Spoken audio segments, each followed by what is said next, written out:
అందరికీ నమస్కారం. అస్సలాము అలైకుం వరహమతుల్లాహి వబర్కాతుహు.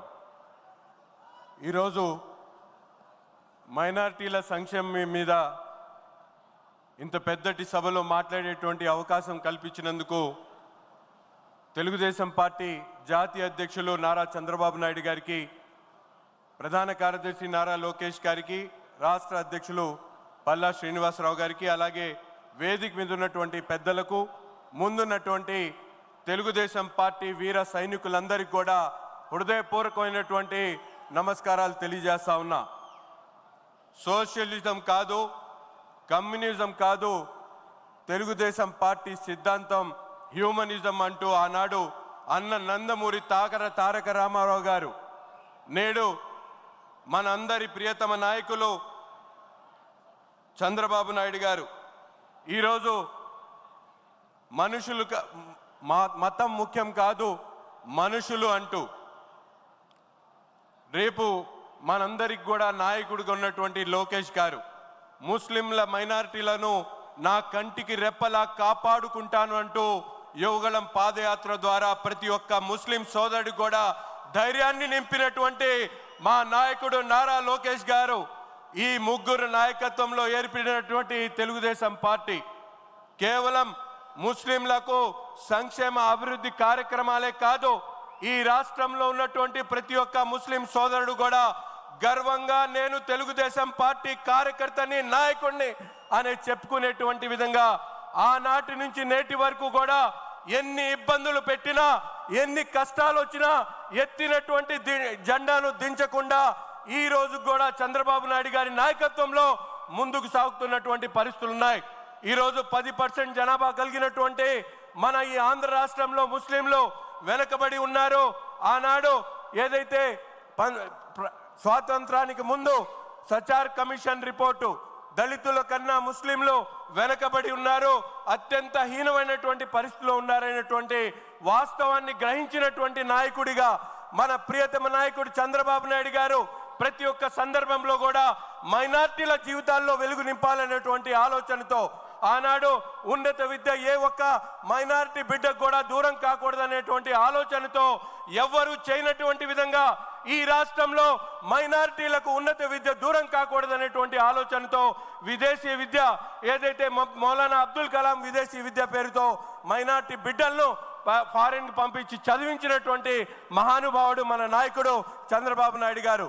అంతేకాకుండా ఈరోజు ఉన్నతమైనటువంటి కుటుంబాలు ఉన్నటువంటి వాళ్ళే ఒక ఆడబిడ్డ పెళ్లి చేయాలంటే ఎంతో ఇబ్బందులు పడేటువంటి పరిస్థితుల్లో ముస్లింలు వెనకబడి ఉన్నారు ఆర్థికంగా. అటువంటి వారి కుటుంబాల్లో ఒక ఆడబిడ్డ పెళ్లి చేయాలంటే ఆ కుటుంబం రోడ్డున పడేటువంటి పరిస్థితులను గమనించి ఏ రాష్ట్రంలో లేనటువంటి విధంగా ముస్లిం ఆడబిడ్డ పెళ్లిళ్ళ కోసం దుల్హన్ పథకం పేరుతో 50,000 ఇచ్చింది చంద్రబాబు నాయుడు గారు కాదా అని చెప్పి ఈ సందర్భంగా రాష్ట్రంలో ఉన్నటువంటి ముస్లింలందరినీ కూడా అడుగుతా ఉన్నా. అంతేకాకుండా మనందరం కూడా చూస్తూ ఉన్నాం, వాగ్దానాల్లో కాదు వాస్తవాల్లో మార్పు రావాలనేటువంటి ఆలోచన కలిగినటువంటి నాయకుడు మన నాయకుడు చంద్రబాబు నాయుడు గారు. అనేక రకాలుగా ఈరోజు ముస్లిం గురుకుల పాఠశాలలు పెట్టి 23 జిల్లాల్లో ప్రతి ఒక్క జిల్లాలో కూడా సొంత స్థలాన్ని ఏర్పాటు చేయడమే కాకుండా 15 కోట్ల రూపాయలు ఇచ్చి గురుకుల పాఠశాలల ద్వారా ఉన్నత విద్య వాళ్ళకు అందించాలనేటువంటి ఆలోచన చేసినటువంటి నాయకుడు చంద్రబాబు నాయుడు గారు, పార్టీ తెలుగుదేశం పార్టీ. కేవలం అంతేకాకుండా ఈరోజు మనందరికి కూడా తెలుసు, ఏదైతే ఉమ్మడి రాష్ట్రంలో కూడా ఆనాడు హజ్ హౌస్ లేనటువంటి పరిస్థితులు, ఎవరైనా హజ్కి వెళ్ళాలంటే బాంబే లాంటి నగరాలకు వెళ్ళి హజ్కి వెళ్ళేటువంటి పరిస్థితుల్లో ఎవరు చేయనటువంటి విధంగా ఆ రోజు హైదరాబాద్ లాంటి నగరంలో 18 అంతస్తుల్లో హజ్ హౌస్ కట్టించినటువంటి మహానుభావుడు మన నాయకుడు చంద్రబాబు నాయుడు అనే విషయాన్ని మీ అందరికి కూడా ఒకసారి గుర్తు చేస్తా ఉన్నా.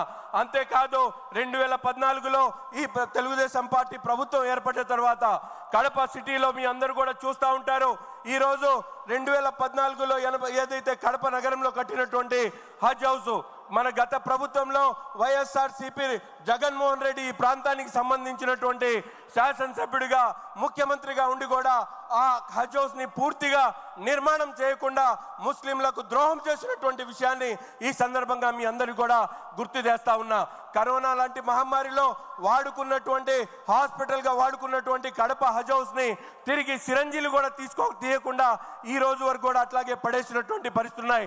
దయచేసి ముఖ్యమంత్రి గారికి ఆ హజ్ హౌస్ని నిర్మాణం చేసి మీరు చేసినటువంటి ప్రయత్నాన్ని పూర్తిగా నిర్వహించాలని ఈ సందర్భంగా కోరుతా ఉన్నా. అంతేకాకుండా విజయవాడ నగరంలో కూడా హజ్కి వెళ్ళేటువంటి యాత్రికుల కోసం 80 కోట్ల నిధులను కేటాయించి పూర్తి స్థాయిలో అభివృద్ధి చేసినటువంటి కార్యక్రమం. కానీ అంతేకాకుండా మనందరికి కూడా తెలుసు, మనందరికి కూడా ఉర్దూ భాష అభివృద్ధి కోసం గతంలో ఏ ప్రభుత్వం చేయనటువంటి విధంగా డిఎస్సి దగ్గర నుండి ఉర్దూ ట్రైనింగ్ కోసం పిల్లలకు 2 కోట్ల రూపాయలు నిధులు విడుదల చేసి ఉర్దూ డిఎస్సి కోచింగ్ కానీ ఆర్ఆర్బి కానీ అలాగే అనేక కాంపిటేటివ్ ఎగ్జామ్స్లో ముస్లిం మైనార్టీలు ఉన్నత చదువులతో పాటు ఉద్యోగాలు కల్పించాలనేటువంటి ఆలోచన చేసినటువంటి నాయకుడు మనందరి ప్రియతమ నాయకులు నారా చంద్రబాబు నాయుడు గారు. ఈరోజు రాష్ట్రంలో మనందరం కూడా చూస్తూ ఉన్నాం, ఏదో మాటలు చెప్తా ఉన్నారు. రాష్ట్ర అభివృద్ధి ఒకవైపు, ముస్లింల సంక్షేమాన్ని ఒకవైపు తీసుకొని వెళ్ళి ఈరోజు మాటలు చెప్తున్నటువంటి వైఎస్ఆర్సీపీ నాయకులు నాటకాలు ఆడుతూ ఉన్నారు. ఇక్కడ ఆ రాష్ట్రంలో ఒక మాట మాట్లాడతారు, కేంద్రంలో ఒక మాట మాట్లాడతారు. వక్ఫ్ బిల్ పేరుతో బూచీలాగా చూపిస్తా ఉన్నారు. మా నాయకుడు ధైర్యంగా పార్లమెంట్లో లేవనెత్తి ఏదైతే జేపీసీ పెట్టడానికి పూనుకున్నటువంటి నాయకుడు పార్టీ తెలుగుదేశం పార్టీ అనేటువంటి విషయాన్ని ఈ సందర్భంగా రాష్ట్రంలో ఉన్నటువంటి ప్రతి ఒక్క ముస్లిం సోదరుడు కూడా గర్వంగా నేను చెప్తా ఉన్నా.